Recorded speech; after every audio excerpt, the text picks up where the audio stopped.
Segundo um rumor na internet, as atrizes Halle Berry e Anna Paquin irão retornar como Tempestade e Vampira nos próximos filmes dos Vingadores, Doomsday e Guerras Secretas.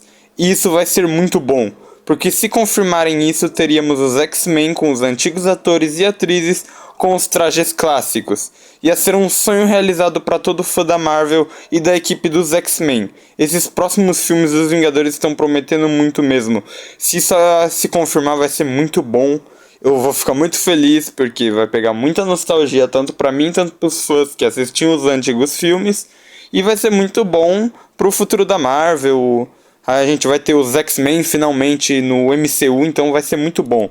E a opinião de vocês? Qual que é a opinião de vocês? Coloque aqui nos comentários para eu saber. Não se esqueçam de deixar o like, se inscrever no canal, compartilhar o vídeo e ativar o sininho de notificações para receberem os próximos vídeos do canal. E até a próxima!